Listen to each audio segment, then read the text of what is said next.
A Búriga tá aqui. A Sucena Ai, corri essa escada. Amiga, minha Laís, por causa da laicidade. Mas hoje a Laís é de Alice. A Alice faz uma maravilha, bem fechadinha. Laís veio? Laís veio hoje? A caneta que a Duda me deu? A Nina tá de bicho hoje. Ela que é a bichosa. Bonde das oncinhas, bonde. Isso é onça ou é tigre? Que dia acha isso? É felina. Ah.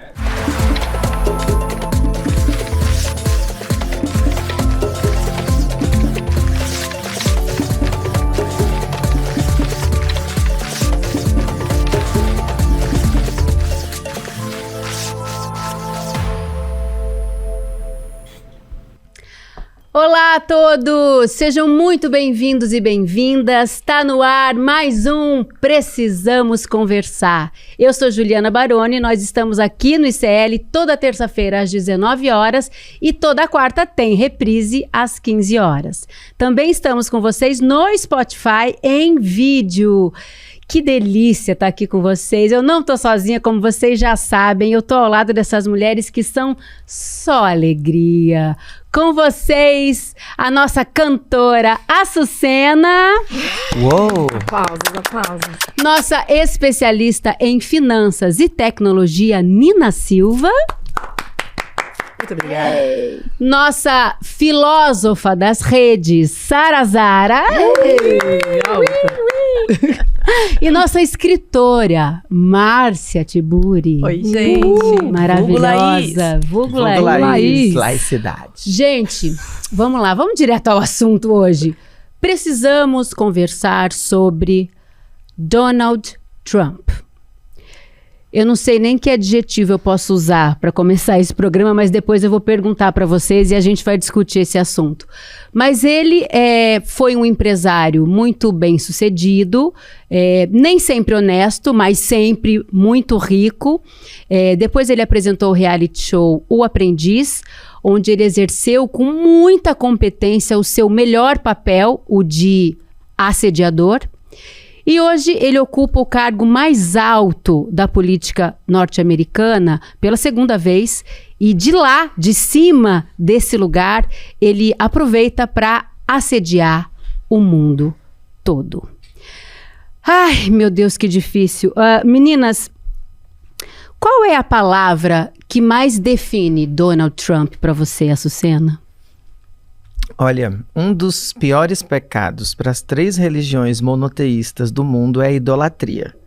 Só que o Trump, ele não basta ser narcisista, ele tem uma idolatria maior ainda, que a egolatria. Então eu acho que um ególatra, um grande ególatra, ou seja, um dos maiores pecados que a religião dele abomina, ele faz uma apologia à egolatria. Isso é mais do que verdade, porque todos os prédios que ele é dono, ele e a família, tem o nome dele estampado, né? O Trump Tower, enfim, e mais todos os outros. E para você, Nina Silva? Bom, não tem outro nome ou outra palavra que não me vem à cabeça a não ser nojo, toda vez que a gente assiste algo ou é impactado por algo que venha dessa pessoa. E quando eu falo de nojo, porque ele ignora tudo e qualquer coisa diferente do que ele imagina ser o mundo, né? Aliás, o mundo é ele, né? Então, tudo que ele imagina de mundo, ele ignora, mas existe o lugar também da perseguição. Então, o meu nojo é sobre onde ele tenta levar a sociedade a partir dessa idolatria, a partir da ignorância. Acabou de sair o número, né? Ele acabou de vetar 2 bilhões de dólares da Universidade de Harvard.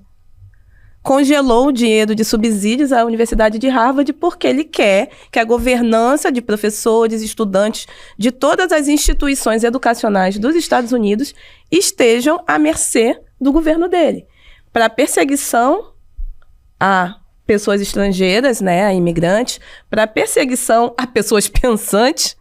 Mas é pleonasmo, né? É pleonasmo. E Harvard respondeu o quê? E Harvard falou, aqui não. E principalmente, por isso que está tendo essa retaliação, mas principalmente a questão de mostrar ilegalidade, né? Aqui não haverá perseguição, não haverá institucionalidade em relação a uma governança de governo que não é uma governança real, perante a regras e diretrizes que a universidade possui, né? De apoio e principalmente de manutenção dessas vidas plurais. Então ele está indo muito contra, são iniciativas contra a diversidade, são iniciativas contra o livre pensamento e o produzir, né, distintos pensamentos. E você, Sara, qual a palavra que define melhor esse demônio? Já deu a sua, né? Pra mim é fiura. Fiura, porque ele é feio e fiura é coisa que gente feia faz. Se ele fosse de Minas, ele tinha levado uma coça de cansanção. Se não fosse da mãe, ia ser do pai, ia ser do avô, do vizinho. O que é cansanção? É uma planta, menina. Ai, uma meu planta Deus. que você vai bater, ela vai coçando. Que faz vergão? Não, ela coça. Ah, tá. Entendeu? Aí dá um couro de cansanção, aí a pessoa para de aprontar e fica coçando. Ele não tomou esse couro? Não, agora sério mesmo. O pai Trump não deu esse couro nele. É um menino mimado, né? E aí, quando a pessoa é mimada e tem dinheiro, acaba que esse mimo vira poder demais. Então alguém tem que bater um tambor, fazer uma oração, né? Colocar uns espíritos no boneco. Mas acho que é fiura mesmo. Acho que ele é muito absoluto, entendeu? De si. Como ele tem muito dinheiro e as pessoas do mundo gostam de quem tem poder e dinheiro, então ele acaba ali fazendo o que ele quiser. E pra você, Márcia Tiburi? Olha só, a gente podia dizer que ele é um perverso narcísico, que ele é um fascista, que ele é diabólico, que ele é um assediador, como você disse, que ele é um gaslighter, né? Que ele é um operador do psicopoder, que ele é um paranoico, que ele é disruptivo, que ele é a própria destruição, que ele é a pulsão de morte. Então a gente pode resumir dizendo que ele é a própria morte, e a morte universal. A morte vai ficar brava, tá? Hoje ela te chama pra conversar. Não vai me conversar, porque a gente é muito amiga. A gente é muito amiga. Eu e a morte, a gente convive há muito tempo. Agora eu estudo este ser, este acontecimento, e eu acho que dá pra dizer isso. Ele é a própria morte, ele é um nome da morte. E aí, eu acho que a gente tem alguma coisa para aprender com a morte, né? Com essa morte, com essa pulsão de morte. Porque ele é um representante disso, um representante desse patriarcado racista, capacitista, paranoico, que não tem a dimensão da alteridade. E talvez, assim como nós aprendemos na época em que nós tivemos um governo fascista no Brasil, a gente se colocou a questão, acho que os brasileiros se colocaram essa questão, o que eu posso aprender com isso? O que eu tenho que aprender com isso?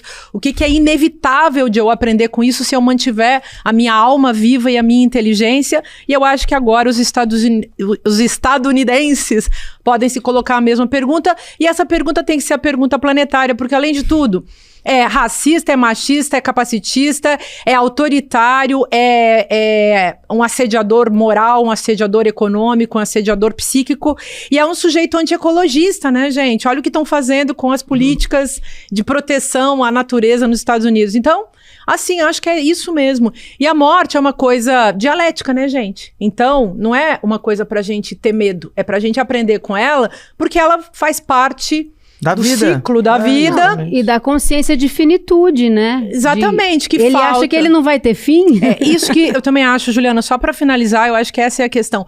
Como que um senhor, na idade dele, porque eu sou mais velha que todas vocês aqui, eu sou uma professora de filosofia a minha vida inteira, né? Eu aprendi com Michel de Montaigne que filosofar é aprender a morrer. E a gente vai evoluindo e vai pensando, o que eu vou deixar para esse mundo? Qual vai ser o meu legado? O que eu vou deixar de bonito, de bom? O que eu vou fazer para que esse mundo continue existindo? Todas nós temos filhos, netos, bisnetos, todo mundo tem descendência e ascendência, né? A gente aprendeu com toda a africanidade no Brasil, a gente aprendeu a lidar com os ancestrais, com a noção de ancestralidade que o mundo branco não tem, né? A gente foi aprendendo isso com o mundo indígena também, e parece que um homem branco desses, idoso, não tem essa noção. A noção de que nós somos seres finitos, e que para a gente poder existir e viver feliz, a gente precisa do mundo e precisa dos outros. Por que será que essa gente não consegue pensar isso? Porque não sabe o que é felicidade, né? Não vivencia momentos felizes reais. Então fica na busca incessante dentro de si por algo inexistente, que não vai achar dentro de si, porque só acha no outro, só acha, né, nas relações. Mas para ele não existe o outro, ele quer eliminar o outro. A palavra que eu escolheria seria tirano. Ele é uma pessoa insaciável por morte, por poder, por dinheiro, nunca vai ser o suficiente. Então, você imagina, ele quer dominar o mundo. Eu olho para ele, eu vejo aquela cena brilhante do Charlie Chaplin, do filme O Grande Ditador, quando o Chaplin, vestido de ditador, tá brincando com o mundo, que é um globo, né? O Trump tá brincando com o mundo. O que ele tá fazendo é muito sério. A gente não sabe ainda onde isso vai dar, mas coisa boa. Mas ele é um novo ser. Hitler, sim. Mais adequado ao tempo, depois, enfim, de 70, 80 anos de nazifascismo na Alemanha, do fascismo na Europa. Dizer que ele é um tirano, eu acho que também é correto, mas é uma combinação. Porque, afinal de contas, é como se o fascismo tivesse ficado naturalizado, né? Nesse momento atual. E ele é um líder autoritário que, obviamente, não é só político, é econômico também. Como a galera que ele escolheu para estar com ele, né? Aquela galera Elon Musk e tal. É gente que faz uma mistificação através do dinheiro também, né? Esse é um assunto. Por falar em dinheiro, eu quero trazer um assunto para vocês, principalmente para a nossa especialista maravilhosa em finanças e economia, Nina Silva. Vocês já ouviram falar em tarifas rosas? São aqueles produtos, né, de consumo, de beleza e tal, que o preço para os produtos que são destinados ao público feminino são maiores. Para dar um exemplo para você se situar aí em casa, se você vai para o supermercado e compra um negócio que eu não sei, Gillette, vai! Se você compra Gillette, lâmina de barbear. Lâmina de barbear. Se você compra Prestobada, lâmina de barbear. Bom, feminista não se depila para começar, né? Jamais! Mas se você não é feminista e se depila e vai no supermercado... Contém ironia, viu, gente? Gente, ironia. Isso serve como desculpa, tá? Tudo com virilha cavada. Eu sou feminista, não tirei que eu sou feminista. É uma desculpa, você não tem tirado os cabelos. Deixa eu voltar pro assunto. E se você chega no supermercado e compra uma lâmina de barbear, que não é para fazer barba, é muito estranho esse nome, mas enfim, é rosa, e uma que é aquela tradicional azulzinha, a rosa é mais cara, mas é o mesmo produto. Como é que se explica isso? Tarifa rosa? Tarifa rosa. Então. Também chamada como, também eu anotei aqui, Pink Tariffs ou Pink Tax. Isso. Vai, qual a palavra nossa especialista? Quando, né, a gente fala de tarifa rosa, fica parecendo que tem a ver com essa questão de tarifaço, de tarifas do governo e impostos. Sobre os produtos, né, de incidência que a gente vê que chamam de consumo feminino, não é sobre imposto, não é porque aquele produto ele tá mais caro para o consumidor ou para a consumidora, especificamente porque tem mais tributo. Não. É simplesmente comportamento de mercado. É uma junção de história, onde falam que mulheres, elas têm um consumo supérfluo em relação a produtos. Então, se ela vê um negócio rosinha, ou com flu-flu, ou que aparenta ter sido feito para ela, aquilo vai ser consumido. E aí a gente tem uma outra coisa que é o comportamento de mercado e poder de consumo das mulheres. Nós ditamos mais de 80% do consumo das nossas casas. Ou seja, somos nós que vamos ao supermercado ou somos nós que fazemos a lista de compras. Então essa mulher é ela que vai estar ali no final do dia custeando, muitas das vezes, e principalmente determinando qual produto vai ser comprado. Então quando você fala dessa lâmina, essa lâmina ela custa, por ser rosa ou por aparentar ser para mulheres, 100% a mais do que um produto de lâmina de barbear, a giletona. Se a gente fala de produtos infantis, brinquedos, os brinquedos de meninas são 26%, meninas, tá, gente? 26% mais caros que os brinquedos ditos para meninos. Meu Deus do céu. Quando a gente fala em média... Deixa eu perguntar uma coisa. Onde foi inventado isso? De onde surgiu essa ideia? Não se uma fala... ideia americana? Então, é algo global, é um comportamento de mercado global que, além de ter essa história de mulheres supérfluas, a gente ainda tem uma questão histórica na Europa, entre guerras, onde foi incentivado os homens a voltarem a consumir. Então, por isso, o custo de produtos masculinos eram mais baixos do que produtos femininos. A gente ainda tem um agravante, publicidade. A publicidade, ela diz lá, gente, ibuprofeno. né? Ibuprofeno para você, paracetamol para sua cólica, é o mesmo que aquele ibuprofeno genérico. E só porque é para a cólica é muito mais caro. Então, e não tem querem que a gente pague a conta, que malandragem. Querem que a gente pague a conta, e a gente ainda tem um lugar que não é regulado especificamente. É lógico que tem a possibilidade de ouvidorias, então você pode denunciar em PROCON, pode ser também denunciado com a Secretaria Nacional do Consumidor, no caso da consumidora, mas a gente ainda não tem uma regulação que aplique determinada diretriz em empresas que você aponte, aqui está tendo, né, uma tarifação de gênero que não existe. Esse assunto economia é uma coisa que me fascina muito, sou casada, né, com economista, porque, na verdade, eu entendo pouco, né, agora entendo um pouco mais que sou casada com o Eduardo Moreira, então eu quero dar uma dica para você que está nos assistindo. Hoje tem uma aula maravilhosa, ao vivo, gratuita, que chama Investidor Mestre com o Eduardo Moreira, para você aprender um pouco mais como você pode gerir o seu dinheiro, como você faz para investir bem, para não ser passada para trás por nenhuma oferta fabulosa de enriquecimento muito fácil. Então, se você tem curiosidade de aprender um pouco mais sobre esse assunto, é hoje, às 20 horas, logo depois do Precisamos Conversar, aqui no ICL. Fique com a gente, tá bom? Agora, voltando ao assunto Trump, eu queria perguntar uma coisa para você, Márcia. Por que, apesar das mentiras óbvias, o Trump não é desmentido com a mesma força? Primeiro que ele é um negacionista, então ele já coloca tudo que a gente diz, tudo que os outros dizem, tudo que os democratas, que os teóricos, que os pensadores, que os economistas dizem, ele coloca numa posição de desmentido. É ele que desmente todo mundo. Então ele já se instaura, a jogada é complicada, porque ele já se instaura num lugar de verdade. No caso, eu acho que de uma pós-verdade, né? A gente pode dizer assim. Mas, ao mesmo tempo, eu, nas minhas teorias, nas coisas que eu escrevo, eu falo muito dessa posição do estupor, né?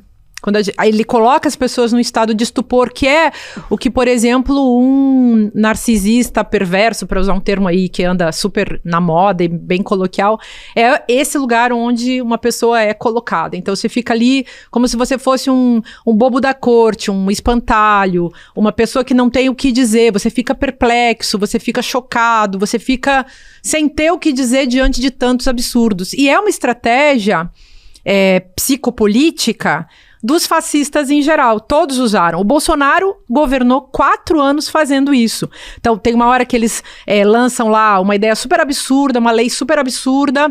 Se usa um pouco ainda, o Congresso Nacional Brasileiro ainda usa um pouco, usa bastante, aliás, isso, né? Mas lançam uma ideia estapafúrdia só para incomodar, só para deixar todo mundo perturbado, todo mundo nervoso, todo mundo louco.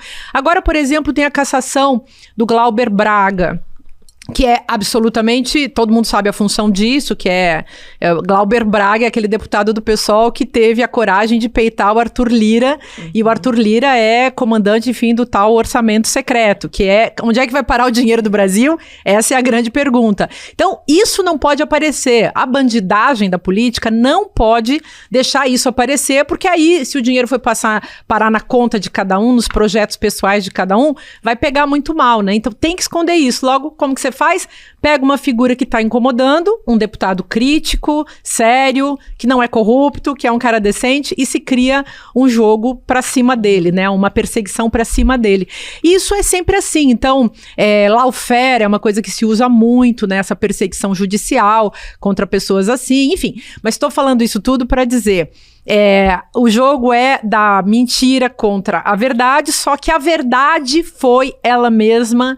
Esse lugar, ele mesmo foi capturado, foi sequestrado, e o Trump se colocou ali. E aí quem fica ao redor não tem o que dizer. Tem um outro tópico que a gente pode discutir também, é que não adianta argumentar com esse tipo de gente que não está funcionando dentro de uma conversa normal, lógica, dialógica, né? Eu escrevi um livro uma vez chamado Como Conversar com um Fascista, que é sobre isso. Eu li.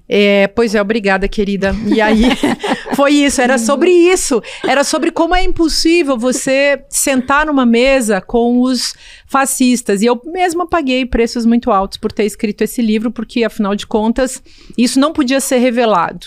Tinha que...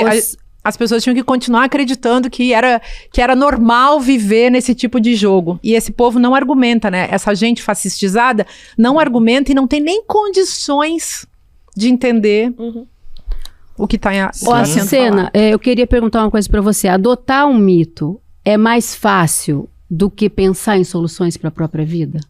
Ah, com certeza. E eu acho que o Trump...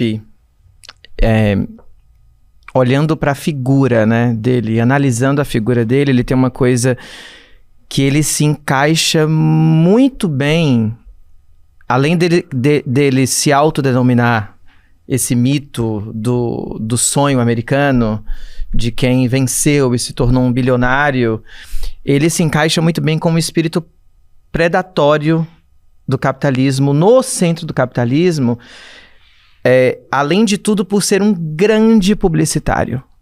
Ele é um excelente vendedor, né? Ele vende muito bem, a partir de todas essas ideias, a começar pelo negacionismo, porque se ele nega, ele autoafirma.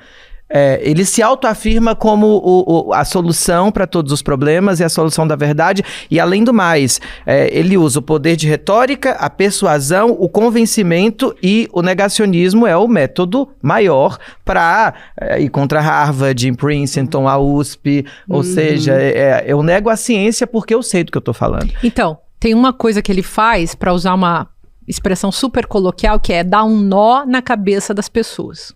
É isso que ele faz. Porque ele se autodenomina o sabedor de todas as coisas, e é impressionante como o poder de retórica, ela, de fato, expressa um convencimento. Por isso que os bons vendedores são... e ele é um grande vendedor. Um pouco da série dele, só para concluir, é que o Trump, ele sempre traz a mania da grandeza em tudo que ele coloca. Então, assim, o Taj Mahal, o maior hotel e o melhor do mundo. America Great Again. Justamente. Então, ele encuca nas pessoas o lugar da grandiosidade, porque eu sou grande. Então, quero fazer você ser grande. Ou seja, Deus, quase que uma espécie de... O que você acha do bronzeamento do Trump? Uma pergunta extremamente relevante. Podia tirar um pouquinho do brilho.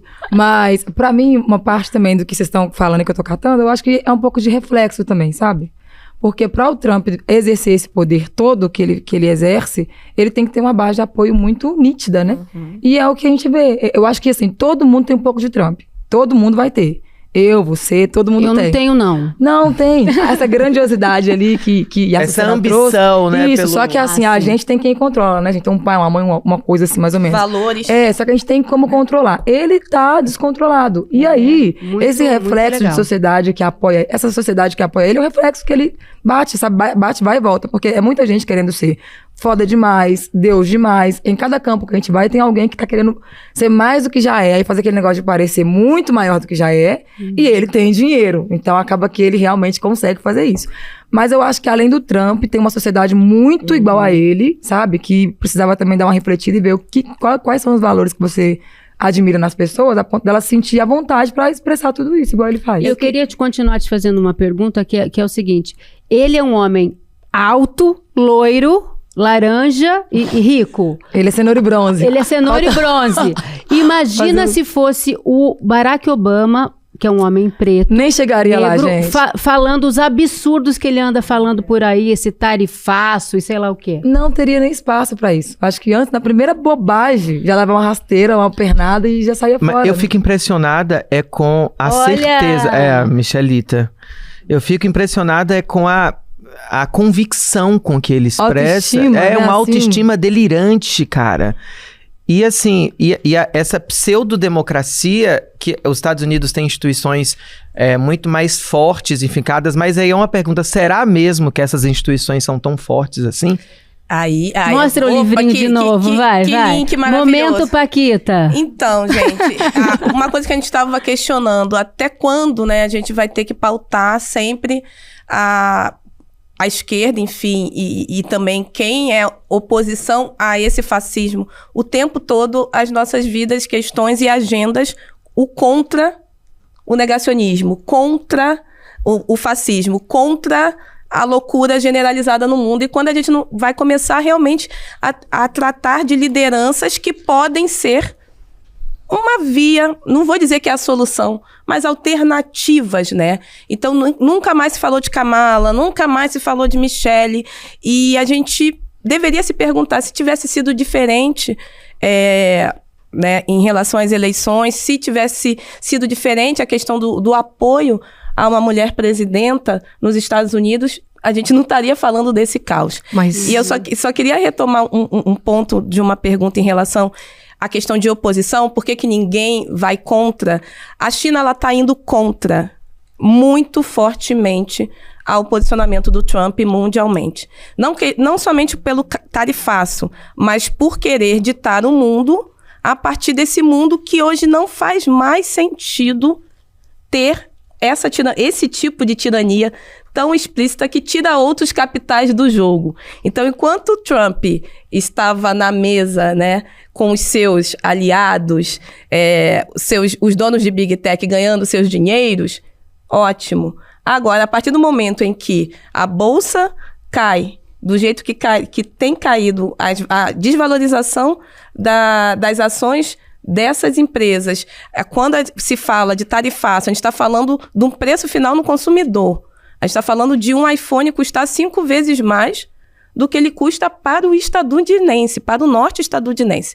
A gente está falando de, se eu coloco 145% de taxa, um automóvel da Tesla, do nosso querido Elon Musk, vai ficar... Desquerido. Né? Do querido dele, né? Porque não é querido dele? Sim. Não é coleguinha dele? Eu acho que vai Ele só esqueceu que os produtos são manufaturados globalmente. A Márcia trouxe até olha, gente, momento de performance, meu cofrinho, Mao Tse Tung. E esse momento... E aí momento de botar a moedinha. Obrigado por quem me deu esse cento de dólar aqui. E apostando tudo em China, sim, porque Xi Jinping, ele é a pessoa que chega e fala. E não é somente sobre a tarifa, ele fala, a gente não vai se render dos Estados Unidos ou do Trump e achar que ele vai ditar as nossas vidas, vai ditar a maneira com que a China ela vai continuar comercializando com o mundo. Na semana passada, o nome de Ana Cristina de Borba, esposa do desembargador Jorge Luiz Borba, foi incluído na lista suja do trabalho escravo do Ministério do Trabalho por manter uma mulher negra, a Soninha, vocês já devem ter ouvido falar, que é uma mulher negra com deficiência auditiva, ainda por cima, em regime de escravidão contemporânea por quase 40 anos.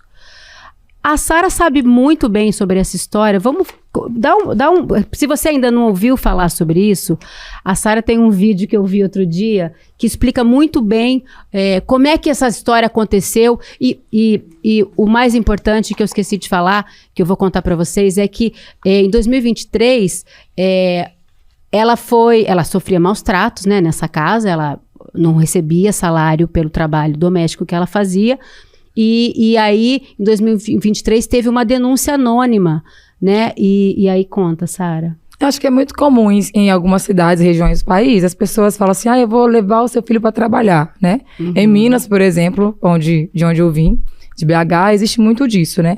E aí, no caso de Sônia, ela foi adotada praticamente, mas ela não foi adotada para fins de adoção. Ela foi uma moça resgatada. Filha de criação, né? Isso, mas ela foi levada para fins de trabalho mesmo. Uhum. Mas até então a informação era trabalho. Mas com quantos anos? Era 9. Tá vendo, Nossa, gente? muito 9 anos de idade. Gente. Que é isso? Gente, isso é muito comum em Minas, tá? Isso é muito comum. Que eu lembro que quando eu tinha 8 anos, eu trabalhava fora pra poder comprar uma boneca velha. A minha mãe também. Uma boneca velha. Com 9 anos, ela cuidava de uma senhora idosa. Eu cuidava desde os 7 anos de idade que eu cuidava de criança. Só fazendo um parêntese, isso aí tem um fundo, né? Violência doméstica. A mãe de Sônia sofria violência doméstica e por isso ela deixou por um tempo, né, com eles, mas ela iria buscar. E eles nunca devolveram a filha. Exato. E aí o que se agrava mais... E também não fizeram a adoção legal, né? Não. E o que pra mim, assim, ficou um pouco mais grave, não é nem o período todo que ela ficou trabalhando em regime escravo, porque isso acontece em muitos lugares, com muitas pessoas, né? O que me deixou, assim, mais boca aberta foi o período que ela foi resgatada pela família, né? E aí ela ficou num abrigo primeiro, porque tinha que se comprovar que ela tinha algumas questões a provar ainda, mesmo ela sendo uma pessoa PCD, ainda tinha que passar por essa... Como se diz a palavra, gente? Não sei, Márcia. Reabilitação. É quando você tem que ficar lá fazendo tipo uma vistoria na pessoa. Esqueci a palavra, enfim. E aí, nesse período, a forma que ela recebia visitas era absurda, sabe? A família dela... Laudo? Isso, menina. Laudo, a vistoria do carro. Eu lembrei do carro, você acredita? Eu lembrei na hora, lembrei que eu pum. E ela ficou nesse lugar, e aí a família dela, quando ia visitar, né, a família de sangue dela, não tinha acesso direto, não podia ter contato sozinha. E quando vinha a outra família, porque eu achei absurdo ainda permitirem que eles viessem pra falar com ela, que é a família da Dona Borba aí. Puta. E aí, eles ficavam fazendo aquele terror psicológico, sabe? Levaram crianças pra falar, não, ela gosta muito dos meninos, levaram os meninos lá de casa, os filhos dos ricos que ela cuidava e tal. Claro que ela com certeza tinha amor se ela criou essas crianças, né? Então, eu tava conversando com um familiar dela próximo que ela não esboçou nenhum tipo de sentimento em relação às pessoas que levaram como se fossem pessoas do ambiente familiar dela. Mesmo assim, após ela ter uma afeição que meio que pediu de socorro, né? Por ficar muito tempo com esse pessoal aí, eles permitiram que ela voltasse pra lá. E o que me deixa mais, assim, chocada é que ninguém do poder... Qual é o poder parlamentar? Que poder é esse que a gente coloca nesse caso? Esse caso foi até pro STF, Deveria né? ir pro Direitos Humanos, né? Sim. Estar junto ao Ministério Público E também. tá tendo um barulho gigante, gente, porque tem muita gente falando sobre, né? Muito criador de conteúdo falando sobre. Porém, parece que, assim, tá indo e não tá dando eco, sabe? Tá indo e tá batendo. Eu lembro que o Lula, esses tempos, ele foi num local fazer um trabalho, e aí ele falou assim, eu me interessei pela história dessa moça. Mas não passou disso, sabe? E eu pensei, gente, é só ir lá e buscar. É uma senhora mais velha, né? Que já trabalha há muito tempo numa condição que ela não aguenta mais. Qual é a condição que alguém falou, vou deixar ela lá? Por que ela tá ainda lá, sabe? O que é a surdez? O que é a surdez dela também? Qual é o nível da surdez? É uma surdez de sempre? Como é que ela se comunica? Através de Libras? Dizem que ela não sabe. Ela nunca aprendeu a linguagem de Libras. Ela não sabe Tá começando agora a aprender. Olha que absurdo, Juliana. Olha que eu fico nervosa. Fala. Olha como eles comunicam com ela. Quando tem que lavar louça, eles fazem sinal de lavar louça. Aí ela sabe que é pra ir lavar louça. Quando é pra varrer, eles batem a vassoura no chão. Aí ela sabe que é pra varrer. Os sinais que eles colocaram pra ela aprender foram só relacionados ao trabalho que ela tem que fazer lá como escravo, né? E ela não se comunica com mais nada. É fome, é assim, fazer comida. É uma coisa, assim, totalmente absurda, Não, e agora sabe? eles entraram com um recurso, sei lá, pra um negócio que eu nunca tinha ouvido falar, que é paternidade socioafetiva. O que será que é isso, Açucena? Cara, mas é muito... Só trazendo o que vocês comentaram sobre a linguagem, né? Porque se você tira o direito de alguém de se munir de palavras, né? Justamente de repertório, você tá tirando a humanidade dessa pessoa em seu sentido mais intrínseco, porque o ser humano é um ser palavroide. A gente é um ser principalmente a gente sente e identifica o sentimento pela palavra. O nosso sentido maior de comunicação é a palavra. Então, é extremamente triste, e lembrando que o Brasil foi o último país das Américas a abolir a escravidão apenas em 3 de maio de 1888, e ainda existe Na teoria, né? Na teoria, porque a gente chama justamente de abolição inconclusiva, porque não houve reparação histórica, não houve políticas públicas a longo prazo, a curto, médio, de reparação histórica. Para os senhores de escravos, sim, eles ganharam indenização. Justamente. Então, é muito séria a maneira com que essa família está se comportando, e o Brasil precisa responder, as nossas políticas públicas precisam responder. Claro, a gente teve a primeira PEC das empregadas domésticas, inclusive, tardiamente, só no governo Dilma. 2013. Em 2013, foi regulamentada apenas em 2015. Então, a gente está falando de um país quase que que traz consigo uma herança de amnésia com o seu passado. E a relatora foi a Benedita da Silva, ela já disse em entrevista que ela foi empregada doméstica, né? Então é uma pessoa que pegou essa luta, essa causa, porque sentiu na pele, sabe o que é a falta de regulamentação do trabalho. De um dos trabalhos mais antigos do mundo. Exato. E de um dos trabalhos mais importantes do país. E sabe o que é o pior? Porque é o seguinte, quando você vai ser, vamos supor, se você é formado em economia, você vai para a faculdade, a pessoa que trabalha dentro de uma casa, ela não tem formação. Ela nasce, ela é ensinada a fazer aquele serviço doméstico e ela segue. Então, assim, ela já nasce empregada doméstica. Como é que é isso? A gente ainda vive Casa Grande Senzala? A gente vive Casa Grande Senzala não somente dentro desses lares de sinhás. A gente não pode esquecer, durante a pandemia, o menino Miguel, que foi morto por conta de uma sinhá, que manteve a sua colaboradora, né, a sua mensalista em casa durante um período mais péssimo, assim, o início da pandemia. A Mirtes, a mãe Mirtes, ela foi colocada, ela não poderia fazer isolamento, que ela tinha que continuar os seus serviços domésticos. E essa mulher é o quê? Ela é esposa de um político da região. E a escravocrata aí, escravista aí também é o quê? Da dona esposa do desembargador. Mas eu queria saber com quem Tiago Costa desse homem é, pra ninguém comprar essa briga com ele. Desembargador. Todos os amigos dele são do judiciário. Gente, mas tá imagina. Público, chega uma hora que a opinião pública tem que fazer pressão, né? Como é que a gente pode fazer pressão, Márcia? Então, é interessante porque a indenização que ela vai receber, primeiro, claro, temos que ir para as redes. Eu mesma não acompanhei essa história, tô sabendo muito pouco e escutando vocês, e acho que todos esses elementos, né, que fazem pensar em maus tratos, uma pessoa que não teve direito de acessar a linguagem, um mínimo de educação, que sendo uma pessoa surda não pode falar libras, enfim, é tudo muito complicado. Mas ela vai receber provavelmente uma tremenda indenização. Mas vai receber, vai cair na conta? Aquele negócio que não, acho que tem que receber mesmo. Ou então, se eles alegam paternidade socioafetiva, ela vai herdar todo o dinheiro dessa gente, o apartamentão que eles moram, a casa. É claro que não, eles vão fazer uma manobra pra botar tudo no nome de outras pessoas pra não sobrar nada pra ela. Né? Que essa gente tem que ser escrutinada, essa família tem que ser escrutinada, porque além de serem escravocratas, essa gente é perversa. Imagina uma pessoa que mantém dentro de casa uma pessoa surda fazendo serviço dentro da cozinha por 40 anos.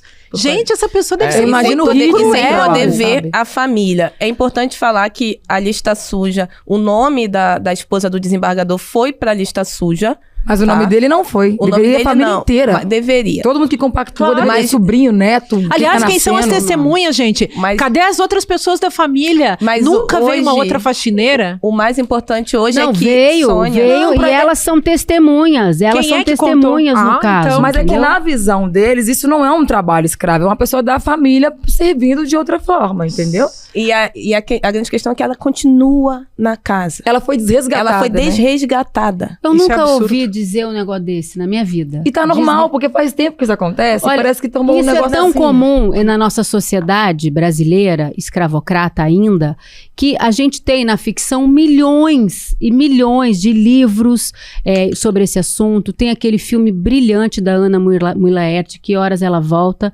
protagonizado pela Regina Casé, que conta a história dessa mulher nordestina que vem para São Paulo tentar a vida e trabalha numa casa de classe média alta.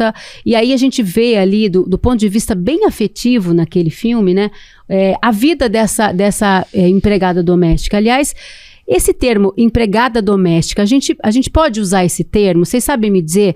É um termo aceito? Qual é o melhor termo para se referir a uma pessoa que trabalha dentro da tua casa? Eu, como trabalhadora desse serviço, eu acho que a palavra empregada doméstica é que mais se adequa, porque falaram que tinha que fazer agora secretária do lar, mas dentro do que é. Quando você domestica alguém, né, Eu, por exemplo, a gente não tem liberdade de fazer nada na casa da pessoa a não ser limpar. E você limpa de acordo com a regra que é o dono da casa, que não é você.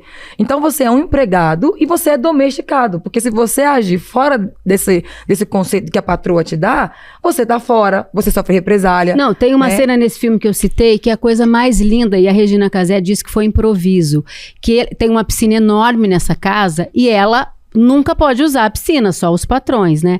Aí um dia ela faz a maior transgressão, ela tá no telefone com a filha e ela entra na piscina e começa a brincar na água, coisa que ela nunca fez em, sei lá, 30 anos de serviços prestados. É uma cena muito comovente, mas é triste. E além desse filme, a gente tem aqui vários livros. Tem esse Casa de Família, da Paula Fábio, que é um livro atual, que conta a história dessa mulher que trabalha nessa família nos anos 80. Tem o clássico Quarto de Despejo, da Carolina Maria de Jesus, que esse é um clássico da literatura brasileira, né? E tem esse também, que a nossa diretora Paty Rubano me indicou para ler, que eu ainda não li, que chama Cartas a uma Negra.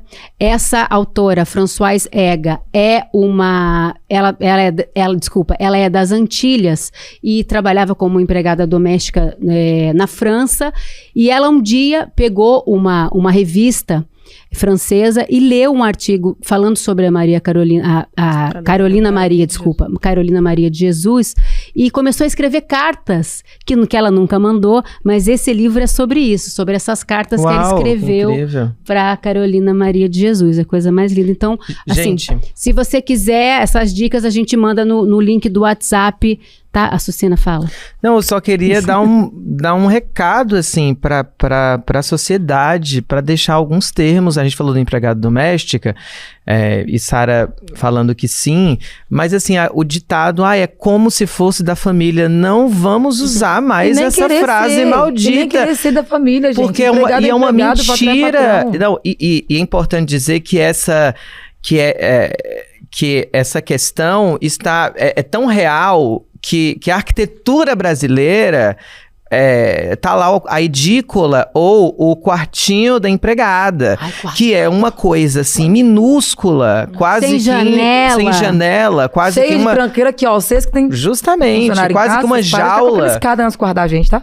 Que é um tal de botar escada, boca da tranqueira, botar bolsa de viajar, aí bota uma cama pra gente e fala, dorme aí, cachorro. A mala de viagem é tudo por ali. Então, arquitetonicamente, tá ali uma fotografia cruel das empregadas domésticas brasileiras, e a gente precisa rever urgentemente. E assim, parem de usar como se fosse da família. Sabe que na minha casa, no meu apartamento, não tem. E eu moro num apartamento até grande, assim, ele não tem esse negócio. E eu também, como eu moro sozinha e como eu morei muito tempo na França, porque quando a gente tem filho pequeno e casa grande, marido e tal, eu até acho que as empregadas domésticas no Brasil, elas garantem os casamentos, sabe? Elas sustentam esse casamento burguês, porque imagina você ser casada com um sujeito, eu já tive, né? Empregadas domésticas, trabalhadoras, né? Maridas, né? A gente era casada, né? Mas eu não tenho mais. E hoje mesmo, antes de vir pra cá, eu tô até com cheiro de Cândida. Ela sentiu. Porque eu fiz faxina lá em casa. Eu tava fazendo faxina, porque fazer faxina é um negócio que dá muito trabalho, né? Dá muito trabalho. Mas é uma coisa necessária de se fazer, né? Uhum. E eu gosto de arrumar a casa e deixar a casa limpa.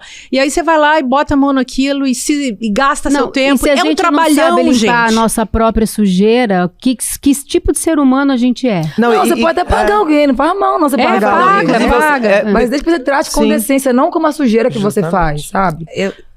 Tinha um... Desculpa, isso. Falar, não, é que eu trabalhava na casa Vila Mariana. E virou bagunça. O que é? Fala, eu trabalhava na casa Vila Mariana e tinha um quarto de empregada, né? E eu morava com a Ana Brisa lá porque era o que deu. Então, era um trabalho que eu morava com a Brisa, então eles percebiam que eu precisava mais dele do que eles de mim.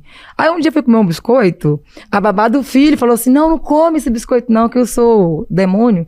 Sabe o que ele fez? Ele virou o biscoito do pote na mesa e contou quanto biscoito tinha. Quem era esse? O seu marido da vagabunda, o patrão. O seu feudal. Ele virou o pote de biscoito na mesa pra contar quanto biscoito tinha pra gente não comer. Pois eu fui na rua, eu peguei uma mão, porque eu era pirracenta. Peguei uma mão, comi. Aí eu fui na rua, comprei um dungão. Sabe aqueles dunga? Você nem conhece dunga. Você conhece dunga? Não conheço. É um pacote de R$5 de biscoito horroroso, um biscoitão bolachão assim, grandão, inchado, bem vagabundo, ordinário, e virei no pote. Na hora que ele chegou lá e olhou o biscoito esquisito, falei, gente, pelo amor, era uma forma que eu tinha de pelo menos meio que me, sabe, desafogar. Mas o sentimento dessas pessoas, quando elas fazem isso, né, é de colocar você realmente abaixo do nada. E o biscoito que ele tava contando era um que ele jogava fora toda sexta-feira, porque não comia, então tinha que jogar fora, gente, sabe? Mas para isso a gente tem as Eríneas, as Iames, que estão depois cuidando de Síndrome homens do que ficam que pequeno nem o poder. Bolsonaro, né? Bom, Esses caras assim, deixa eu só avarentos, queria trazer dois pontinhos. pega no corpo, entendeu? Conclui, porque eu tô legal com esse assunto, não. A gente vai mudar um pouco o nível. ambiente. Vai. Não, acho importante trazer 2 pontos, né? A questão do termo. A Sara bem colocou que a gente não pode apagar historicamente o que é a terminologia empregada doméstica, principalmente pelos ganhos com a PEC e não apagar a memória de como nós somos extremamente egóicos quando se trata de ao meu serviço, né? Quando a pessoa vai me servir, então é a minha empregada. Esse termo era muito utilizado. Ao mesmo tempo, tem pensadores, pessoas que dizem que é um termo extremamente racista porque o domesticar, né? O sentido do doméstica versus domesticar, que a gente não deveria trazer isso para o futuro. Então, como funcionárias, trabalhadoras do lar, enfim, mensalista, diarista, eu costumo dizer diarista, né? Porque às vezes eu tenho uma pessoa que me auxilia um dia no mês na minha casa, mas pode ser diarista, quinzenalista ou mensalista. Um outro ponto que eu queria trazer era sobre, a gente está falando de serviço análogo à escravidão. E no Brasil, ele não está restrito a serviços domésticos. O Perfeito. Brasil é o 11º no ranking mundial de serviços análogos à escravidão. Então, a gente tem mais de 1 milhão de pessoas nessa situação, nesse momento. A lista suja, a Sara perguntou quem que pode regular. Existe o Ministério do Trabalho e Emprego, que é quem, de 6 em 6 meses, lança essa lista. Então, para vocês não comprarem de empresas que têm pessoas escravizadas, olhem sempre a lista suja do Ministério do Trabalho e Emprego, tanto que essa SINHA, ela foi colocada agora, por isso que o tema veio à tona. E, principalmente, ligue para número 100, que é a de denúncia de trabalhos análogos à escravidão, porque pode ter no apartamento ao lado alguém sendo encarcerado, em cárcere privado, e também tendo esse tipo de não tratamento. A Páscoa está se aproximando, né, para quem é da religião católica, e a Açucena, que é de origem judaica, passou agora, no último final de semana, pela... Como é que fala? Pelo Pessar. Pessar.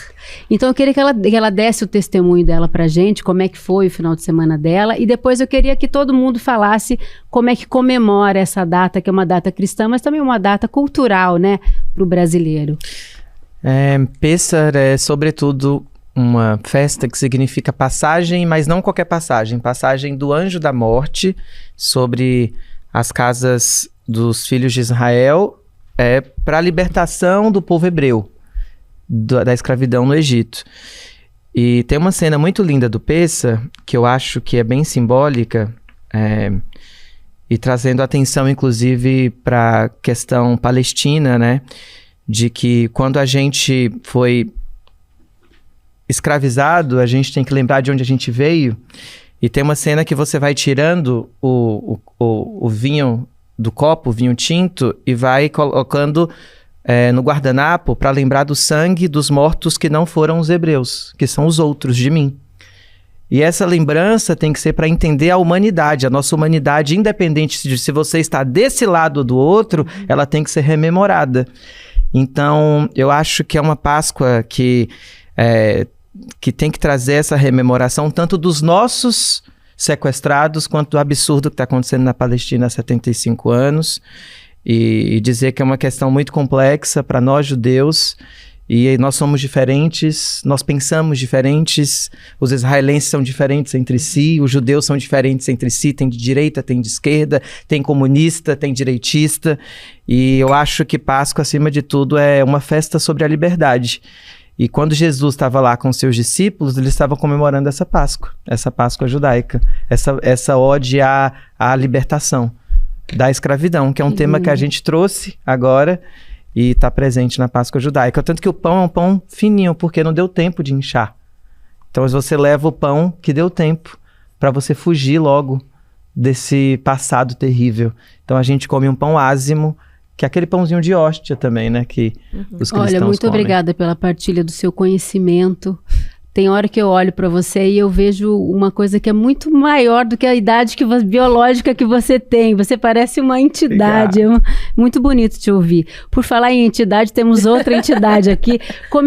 Qual é a sua religião? Queria que você falasse. E como que na sua religião, você comemora a Páscoa? Sim, eu sou candomblessista, mas não vou dar consulta aqui, tá? Ah, que pena! Quando a gente fala de religiões de matriz africana, a gente não tem a figura de Cristo, né? A gente sabe que é Umbanda, mas eu não sou umbandista. A Umbanda, ela tem um sincretismo religioso que traz também algumas questões do cristianismo para poder manter vivo determinadas culturas e tradições africanas. Então, utilizar de determinada imagem para celebrar um orixá, por exemplo, é sincretismo, e o sincretismo, ele está arraigado na resistência às suas tradições. Então, era só a única forma de manter aquela lembrança da minha tradição é através da simbologia do outro. Isso a gente não tem no candomblé, então, durante o tempo de quaresma, a gente não tem rito específico, mas a gente costuma respeitar, porque também estamos em cultura, né, na sociedade brasileira. Então, durante esse período, determinados ritos não são feitos, ou só em urgência são feitos durante a quaresma. Mas a minha lembrança, né, de um lar de diferentes religiões, o meu lar, a minha família é extremamente plural nesse quesito, é a canjica branca da minha mãe, o peixe na sexta-feira, que eu morando em São Paulo, eu digo que é um dos períodos mais difíceis para mim, de ficar longe. De ficar longe, né? Sim. Porque é um momento, eu vou falar o meu, já vou passar para vocês, porque a Páscoa é um momento de encontro, né? Eu tenho saudade, meu pai fazia uma bacalhoada toda sexta-feira santa e meu pai se foi em 2020. Então ele fazia, então assim, eu nunca mais comi bacalhau com o mesmo sabor que eu comia do meu pai. Se era tão especial assim, não sei, mas o afeto, a preparação daquilo, a reunião à mesa, isso eu sinto muita falta. E você, Sara? Então, como a gente era cristão de igreja evangélica pentecostal, esses negócios assim era tudo hereges, tudo heresia. Igual o coelho da Páscoa lá em casa, vai, pai, vai ter, vai, coelho da Páscoa sou eu, trabalho igual um burro. Aí imagina aquele coelhão pretão de 2 metros. Mas acabou que a gente não teve muita referência, assim, a não ser o terror do filme da Paixão de Cristo. Que aí eles colocavam aquele trem todo ano pra passar. Aí no final falavam, vendo isso aqui, quando você pega, você tá batendo em Jesus de volta. Quando você responde sua mãe, você tá batendo em Jesus. Colocando... Então, a minha referência de Páscoa, desse sentido aí, é a pior possível. Nossa, então eu tô tranquila. Muito. Hoje eu sou saciânica, né? Eu tenho a minha religião de Saci. Saciânica, eu amo. Vamos fazer um bonequinho do Saci pra trazer pra cá? E você, Márcia? Eu sou cristã, católica, batizada, fiz primeira comunhão, fiz crisma, aí eu curto candomblé pra caramba, me apoia pra caramba, adoro, tenho pai de santo e tudo. Sou espírita, como é inevitável, né, gente? Sim. Porque vocês sabem o que se passa comigo na intimidade. E, como eu sou filósofa, eu sou também bruxa. Então, é uma mistura, assim, que é muito divertida. E eu sou cozinheira, então no dia da Sexta-feira Santa eu vou fazer... Minha peixaria lá. Agora, eu curto a imagem, a figura de Jesus. Também. E eu fico muito indignada com essa coisa da venda de Jesus, da venda de Deus, né? Transformar Deus em mercadoria. e transformar Jesus em mercadoria e fazer esse rebaixamento dessas figuras como a gente vê nessas igrejas. E aí, eu gosto muito de uma frase de Jesus quando ele tá lá ferrado. Eu também tinha pavor desses filmes, mas eu ficava assim num nível de compaixão, de tristeza quando a gente era criança. E a Sexta-feira Santa tinha um clima, e vinha um vento, né? E era um negócio assim. E aí, ele disse assim, ele pede pra Deus perdoar. Aquele Deus também, que pelo amor de Deus, que pai, né?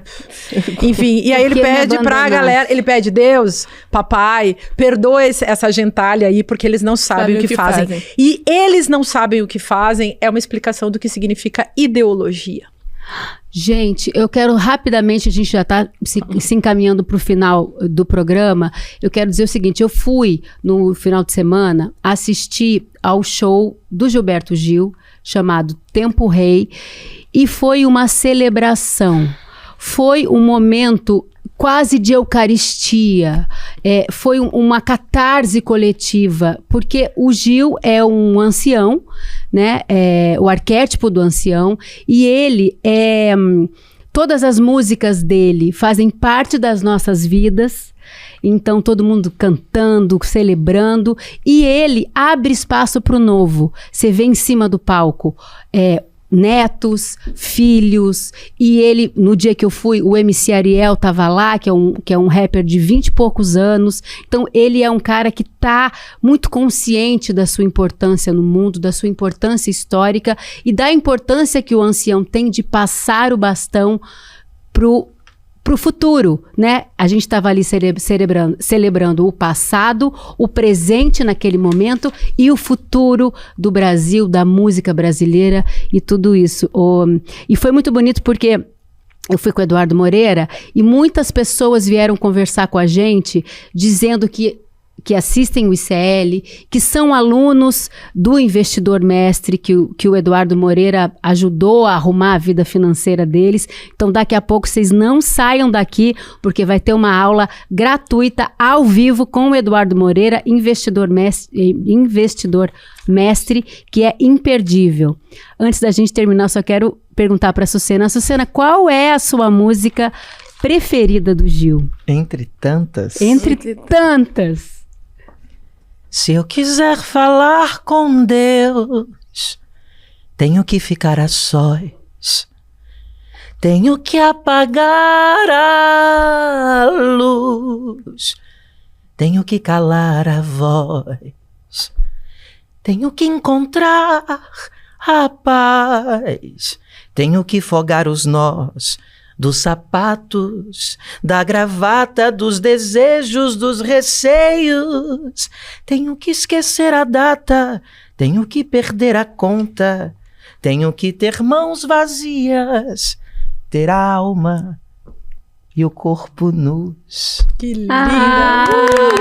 Essa é a minha preferida. Gente, que também. coisa linda! Fiquem agora Improvisei, com a aula. Deu. Ai, coisa mais linda. Queremos mais. Semana que vem a gente se vê nesse clima cada vez mais gostoso, tá, com vocês, meninas. E você que quer aprender mais sobre investimento, fique aqui com a gente, porque daqui a pouco o Eduardo Moreira vai entrar ao vivo para dar uma aula imperdível. É ao vivo e é gratuito. Você não pode perder Investidor Mestre. Um beijo, até semana que vem. Viva Gilberto Gil! Viva Sucena! Traz uma mitinha pra mim de bacalhau, fazer favor na terça, viu? É hoje a nossa aula Tudo o que você precisa saber para investir. Uma aula muito importante para todo mundo porque ela ensina o básico de uma maneira muito fácil, para você poder já sair dali tendo uma outra visão e não fazer as besteiras que as pessoas costumam fazer. Se você já está inscrito ou inscrita, 1 hora antes da aula vai chegar o link para você clicar e já entrar ali na sala de espera. Até de noite.